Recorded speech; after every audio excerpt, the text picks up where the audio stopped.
Hello friend, সকলে কেমন আছেন? আশা করছি ভালোই আছেন।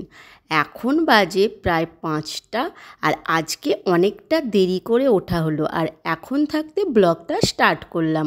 প্রতিদিন জানলা খুলে আপনাদেরকে এইভাবেই দেখাবো যে এখনও কতটা অন্ধকার। 5টা বাজে, আর আকাশটা দেখুন বন্ধুরা, কত সুন্দর লাগছে। আকাশের মধ্যে ছাবা ছাবা এই মেঘগুলো কোথা থেকে এলো? কিন্তু এখানে আকাশটা সব সময় কিন্তু ব্লু হয়ে থাকে, আর এখন আকাশে অনেক মেঘ জমেছে দেখলাম, আর খুব ভালো লাগলো। আর দাদাকেও কিন্তু আজকে তুলে দিয়েছি ভোর ভোর।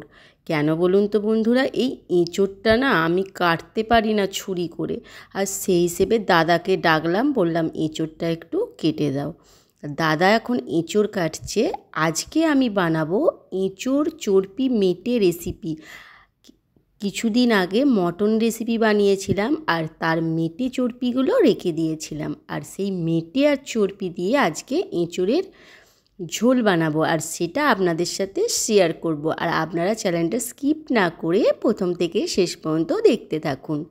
এখন আমি এঁচোড়গুলো কেটে নিচ্ছি, কেটে আর জলের মধ্যে দিয়ে দিচ্ছি। কেন বলুন তো, জলের মধ্যে দিয়ে দিলে আর হাতের মধ্যে আঠাটা অতটা লাগে না। আর এইভাবে এঁচোড়টা কেটে দিচ্ছে দাদা। আর দাদা কিন্তু ঘুমের ঘোরে আছে, আর বলছে আমাকেই কাটতে হচ্ছে এঁচোড়টা। আমি বলছি আমি তো আর কাটতে পারি না, খুব শক্ত জানেন তো বন্ধুরা, আর ছুরি করে কাটতে গেলে হয়তো আমার সব আঙুলগুলোই হয়তো কেটে ফেলবো।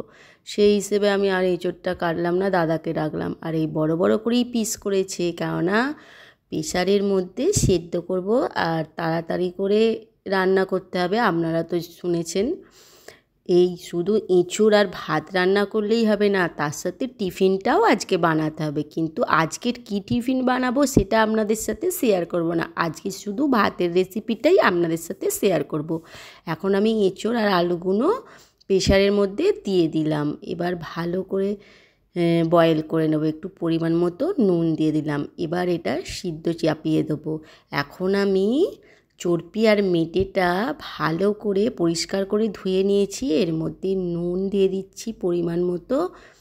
এবার দিয়ে দেব হলুদ গুঁড়ো আর একটু সর্ষের তেল দিয়ে ভালো করে ম্যারিনেট করে রেখে দিলাম।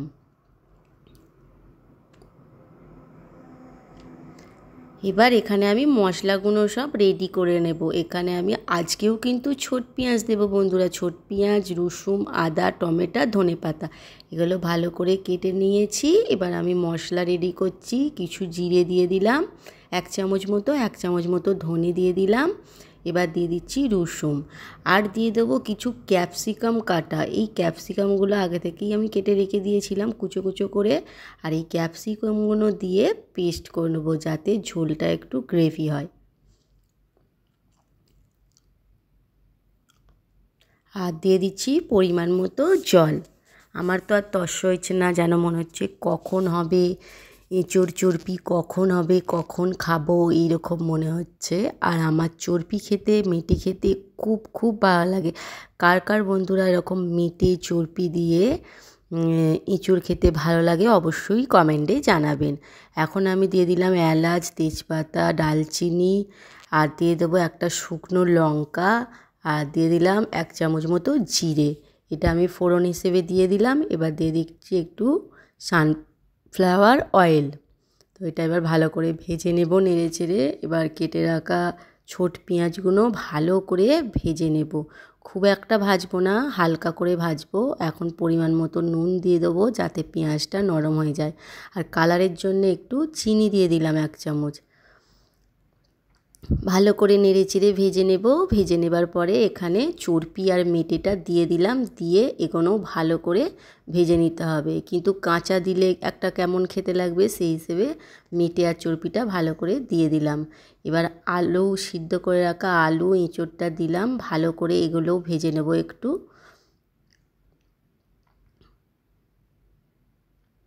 ভালো করে ভাজা হয়ে গেছে। এবার এর মধ্যে আমি মশলাটা দিয়ে দেব, আর দেখতেই পাচ্ছেন মশলাটা দিয়ে দিলাম। এবার মশলাটা দিয়ে অনেকক্ষণ ধরে কষিয়ে নেব। এখন কিন্তু আমি হলুদ বা লঙ্কার গুঁড়ো কিছুই এখন দেব না, অ্যাড করব না, কারণ ভালো করে আগে কষিয়ে নেব, তারপরে অ্যাড করব।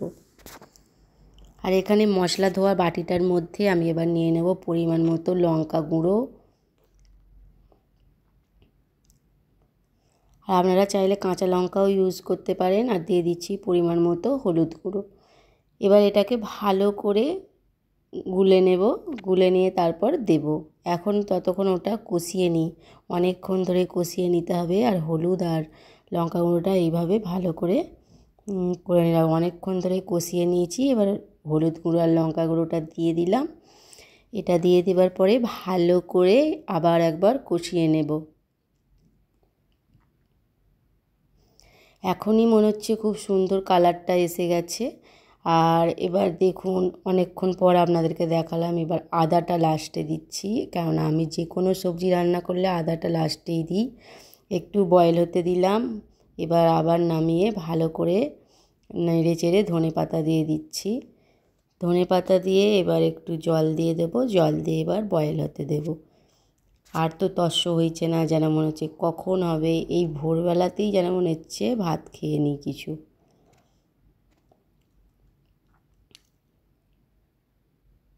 এই দেখুন এবার পরিমাণ মতো জল দিয়ে দেবো, কারণ এটা ঝোল টাইপের করব। আজকে শুধু এই এঁচোড় চর্পি দিয়ে আর একটু করলা ভাজবো বেলায়, সেই করলা ভাজাটা দিয়ে আজকে দুপুরের লাঞ্চটা করে নেব। এখন চাপা দিয়ে দিলাম। চাপা দেওয়ার পর কিছুক্ষণ পরে আবার আপনাদের কাছে ফিরে এলাম। দেখুন কত সুন্দর টকবক টকবক করে ফুটছে, আর কালারটাও খুব সুন্দর এসে গেছে। আর এই দেখুন দেখাচ্ছি আপনাদেরকে। আর খুব একটা যে ঝোল করেছি অনেক সেটা নয়, খুব হালকা টাইপের ঝোল করেছি। এবার এর মধ্যে একটু গরম মশলা দিয়ে দেবো, তারপর আমার এঁচোড় চর্পি রেডি হয়ে যাবে। এই দেখুন বন্ধুরা কত সুন্দর সব কিছু সেদ্ধ হয়ে গেছে। এঁচোড় আলু এঁচোড় তো আগে থাকতে বয়েল করে নিয়েছিলাম। আর এবার রেশমিকে তাড়াতাড়ি করে গুছিয়ে আর নিচে পাঠিয়ে দিলাম। আর আপনারা দেখতে পাচ্ছেন বন্ধুরা, রেশমি ওই দেখুন গাড়িটার পাশে দাঁড়িয়ে আছে। অনেকটা জুম করে আপনাদেরকে দেখালাম, আবছা আবছা দেখা যাচ্ছে। ওই দেখুন ওয়েট করছে রেশমি এখন। আর আজকে যেহেতু আমি 5টার সময় উঠেছি, আর রেশমিকে তুলতে আমার প্রচুর লেট হয়ে গেছে। আর খুব তাড়াহুড়োর মধ্যে আমি রেশমিকে টিফিন বানিয়ে রেশমিকে রেডি করে রেশমিকে নিচে পাঠালাম। আর রেশমি এখানে বসেও ছিল, চেয়ার ছিল, যেহেতু পার্কিংয়ে সিকিউরিটি থাকে তার একটা চেয়ার থাকে, আর ওই চেয়ারে গিয়ে এক একদিন বসে পড়ে। আর এই দেখুন অনেকই বাস চলে যাচ্ছে অনেক স্কুলের, কিন্তু রেশমির বাসটা এখনও আসছে না। আর বলতে না বলতেই এসে গেছে রেশমির বাস। আর এই দেখুন এইটা কিন্তু রেশমির বাস নয় এইটা। আর বাচ্চারা কেমন তারা ঘুমাচ্ছে দেখুন, কেউ ব্ল্যাঙ্কেট নিয়ে চাপা দিয়ে সব বাচ্চারা ঘুমিয়ে ঘুমিয়ে স্কুল যাচ্ছে এই ভোরবেলা এই ঠান্ডা কনকনেতে। এটাই হচ্ছে সবথেকে বড় সমস্যা বাচ্চাদের। আর কিন্তু গরমকালে অতটা সমস্যা হয় না, গরমকালে খুবই ভালো লাগে বাসের মধ্যে এসি আর বাইরে গরম। বলতে না বলতেই রেশমির বাস চলে এলো, আর রেশমি উঠে পড়লো। রেশমির বাসের নাম্বার হচ্ছে 49। আর রেশমি বাসে উঠে পড়লো। আজকে রেশমির একটা পরীক্ষা হবে, আর কালকে একটা পরীক্ষা হবে। শনিবার পর্যন্ত পরীক্ষা হয়েই ব্যাস রেশমির মানে পরীক্ষা শেষ। এটা অ্যাকচুয়ালি ক্লাস টেস্ট হচ্ছে, এখনও অ্যানুয়াল পরীক্ষা বাকি আছে। মার্চের 22 তারিখ থেকে অ্যানুয়াল পরীক্ষা হবে রেশমির। আর মার্চের 22 তারিখে মার্চের 22 তারিখে শেষ হবে, ফেব্রুয়ারির 22 তারিখে এক্সাম স্টার্ট হবে। আর দেখুন রেশমি চলে গেল স্কুলে। আর অনেকটা এবার আমি ঘুমিয়ে পড়লাম একটু, দাদাকে টিফিন বানিয়ে দিয়ে। এবার দুপুর হয়ে গেছে, আর আপনাদের সাথে আজকে শেয়ার করব বলে এঁচোড় চর্পিটা আর আপনাদেরকে দেখাবো। আমার তো আর তস্য হয়েছে না, আপনাদেরকে না দেখিয়ে কি থাকতে পারা যায়। সেই হিসেবে আমি একটু এঁচোড় চর্পি নিয়ে অল্প কটা ভাত নিয়ে খেতে বসে পড়লাম দুপুরবেলা। আর আপনাদের সাথে শেয়ার করব বলে, আর আপনাদেরকে দেখাবো বলে, টেস্ট করে বলবো যে কেমন হয়েছে। প্রথমে মাখাতে না মাখাতেই আর থাকতে পারছি না বন্ধুরা, জিভের মধ্যে তো জল চলে এসেছে চর্পি দেখে। আর আমি চর্পি প্রচুর ভালোবাসি, আর প্রথমেই চর্পিটা গালের মধ্যে নিয়ে নিলাম। এবার মেটেটাও গালের মধ্যে নিয়ে নেব। ওহ যা লাগছে বন্ধুরা, আপনাদেরকে বলে বোঝাতে পারবো না। আপনারা যদি এখন এঁচোড় তো উঠেই গেছে ইন্ডিয়াতে, তো আপনারা চাইলে এঁচোড় এরকম চর্পি মেটে দিয়ে যে খেতে ভালোবাসেন অবশ্যই বানিয়ে নিন। আর আমি তো দেখতেই পাচ্ছেন খাচ্ছি আর খুব ভালো লাগছে। আজকের রেসিপিটা আপনাদের কেমন লাগলো? রোজ রোজ এরকম রেসিপি নিয়ে আমি আবার আসবো। আমার চ্যানেলটা স্কিপ না করে প্রথম থেকে শেষ পর্যন্ত দেখতে থাকবেন। আমার ভিডিও যদি আপনাদের ভালো লেগে থাকে আমার চ্যানেলটিকে লাইক, কমেন্ট, শেয়ার, সাবস্ক্রাইব করে পাশে থাকা বেল আইকনে টুং করে বাজিয়ে দিয়ে সকলে ভালো থেকো, সুস্থ থেকো, সাবধানে থেকো।